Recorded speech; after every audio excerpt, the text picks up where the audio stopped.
friends, welcome to Sinuoos kitchen.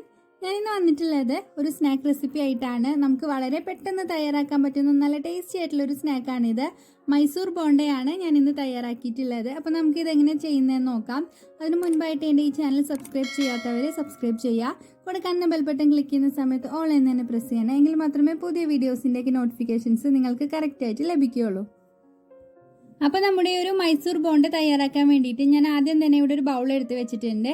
അതിനകത്തേക്ക് തൈരാണ് ചേർത്ത് കൊടുക്കുന്നത്. ഇതിപ്പം അത്യാവശ്യം പുളിയുള്ള തൈരാണ്. ഒരു 1/4 കപ്പ് അളവിൽ ചേർത്ത് കൊടുത്തിട്ടുണ്ട്.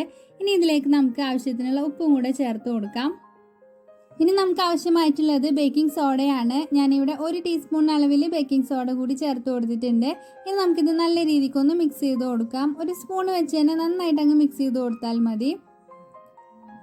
അപ്പോൾ അതേ കണ്ടില്ലേ, ഈ ഒരു പരുവത്തിൽ ഞാനിത് മിക്സ് ചെയ്ത് എടുത്തിട്ടുണ്ട്. ഇനി ഇതിനകത്തേക്ക് നമുക്ക് മൈദപ്പൊടി ചേർത്ത് കൊടുക്കാം. ഞാനിവിടെ 1/4 കപ്പ് അളവിലാണ് മൈദ എടുത്തിട്ടുള്ളത്. അത് മുഴുവനായിട്ടും അങ്ങ് ചേർത്ത് കൊടുക്കുകയാണ്. എന്നിട്ട് നന്നായിട്ട് അങ്ങ് മിക്സ് ചെയ്ത് കൊടുക്കാം. ഞാൻ ആദ്യം ജസ്റ്റ് സ്പൂൺ വെച്ചിട്ട് ഒന്നങ്ങ് മിക്സ് ചെയ്ത് കൊടുക്കുന്നുണ്ട്. ഇനി നമുക്കിത് കൈ വെച്ചിട്ട് നല്ല രീതിക്ക് ഒന്ന് കുഴച്ചിട്ട് എടുക്കേണ്ടതുണ്ട്. അപ്പോൾ അതേ സ്പൂൺ വെച്ച് ഞാനൊന്നങ്ങ് മിക്സ് ചെയ്തെടുത്തു. ഇനി നമുക്ക് കൈ വെച്ച് നന്നായിട്ട് അങ്ങ് കുഴച്ചിട്ട് എടുക്കാം. അപ്പോൾ അതേ നല്ല രീതിക്ക് ഇതുപോലെ ഒന്ന് കുഴച്ചതിന് ശേഷം ഈ ഒരു മാവിനെ നമുക്ക് ഒന്നുകൂടി സോഫ്റ്റ് ആക്കി എടുക്കേണ്ടതുണ്ട്. അതുകൊണ്ട് നമുക്ക് മാവിനെ ഇതുപോലെ ഒന്ന് അടിച്ചിട്ട് കൊടുക്കണം കുറച്ച് സമയം. അപ്പോൾ നമുക്ക് നന്നായിട്ട് ഈ മാവ് സോഫ്റ്റ് ആയിട്ട് കിട്ടും. അപ്പോൾ അതേ കണ്ടില്ലേ, നമ്മുടെ മാവ് അത്യാവശ്യം നന്നായിട്ട് സോഫ്റ്റ് ആയിട്ട് കിട്ടിയിട്ടുണ്ട്. ഇനി ഇതിനകത്തേക്ക് നമുക്ക് കുറച്ച് കാര്യങ്ങൾ കൂടെ ചേർത്ത് കൊടുക്കാനുണ്ട്. ഞാൻ ആദ്യം തന്നെ ഇതിനകത്തേക്ക് കുറച്ച് മല്ലിയില ചെറുതായിട്ട് കട്ട് ചെയ്തത് ഇട്ട് കൊടുക്കുകയാണ്. പിന്നെ വേണ്ടത് കറിവേപ്പിലയാണ്. അതും ചെറുതായിട്ട് കട്ട് ചെയ്ത് എടുത്തിട്ടുണ്ട്. പിന്നെ ഒരു ചെറിയൊരു കഷ്ണം ഇഞ്ചിയും കൂടെ കട്ട് ചെയ്ത് ചേർത്ത് കൊടുക്കുകയാണ്. പിന്നെ ഇതിനകത്തേക്ക് 1 ടീസ്പൂൺ അളവിൽ ചെറിയ ജീരകം കൂടെ ചേർത്ത് കൊടുക്കുന്നുണ്ട്. ഇനി ഇതിലേക്ക് ആവശ്യമായിട്ടുള്ളത് തേങ്ങ ചിരവിയതാണ്.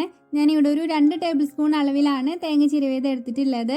പിന്നെ നമുക്ക് ആവശ്യത്തിന് പച്ചമുളക് കട്ട് ചെയ്തതും കൂടെ ചേർത്ത് കൊടുക്കാം. ഞാനിവിടെ ഒരു പച്ചമുളകാണ് എടുത്തിട്ടുള്ളൂ. വളരെ കുഞ്ഞായിട്ട് കട്ട് ചെയ്തിട്ട് കൊടുത്തിട്ടുണ്ട്. ഇനി നമുക്കിതെല്ലാം കൂടെ കൈ വെച്ച് തന്നെ നന്നായിട്ട് അങ്ങ് മിക്സ് ചെയ്തിട്ട് കൊടുക്കണം. ആ മാവും നമ്മളിട്ട് കൊടുത്ത ഈ കാര്യങ്ങളൊക്കെ കൂടിയിട്ട് നല്ല രീതിക്കൊന്ന് മിക്സ് ആയിട്ട് കിട്ടണം. ഇപ്പോൾ ഇതെല്ലാം കൂടെ മിക്സ് ചെയ്തെടുത്തിട്ടുണ്ട്. ഇനി നമുക്കിത് ഫ്രൈ ചെയ്തെടുക്കാം. അപ്പോൾ ഞാനിവിടെ ഓയിലൊക്കെ ചൂടാക്കി വെച്ചിട്ടുണ്ട്. അതിലേക്കും ഓരോ കുഞ്ഞുരുളകളായിട്ട് നമുക്ക് എണ്ണയിലേക്ക് ഇട്ട് കൊടുക്കാം. ഓയിൽ നല്ല രീതിക്ക് ചൂടായിട്ട് വേണം നമ്മളിത് ഇട്ട് കൊടുക്കാനായിട്ട്. അപ്പോഴേ നല്ല കറക്റ്റ് പൊങ്ങി വരുള്ളൂ. പിന്നെ ഇത് നമ്മൾ റെസ്റ്റ് ചെയ്യാൻ വെക്കേണ്ട ആവശ്യമൊന്നുമില്ല, പെട്ടെന്ന് തന്നെ ഉണ്ടാക്കിയെടുക്കാം. അതേ കണ്ടില്ലേ, ഞാൻ കുറച്ചങ്ങ് ഇട്ട് കൊടുത്തിട്ടുണ്ട്. ഇപ്പോഴും ഹൈ ഫ്ലെയിമിൽ തന്നെയാണ് വെച്ചിട്ടുള്ളത്. എല്ലാം അങ്ങ് പൊങ്ങി വന്നു കഴിഞ്ഞതിന് ശേഷം ഒരു മീഡിയം ഫ്ലെയിമിലേക്ക് മാറ്റി കൊടുത്താൽ മതി. ഇനി ഞാനിതൊന്ന് ഇളക്കി ഇട്ട് കൊടുക്കുന്നുണ്ട്.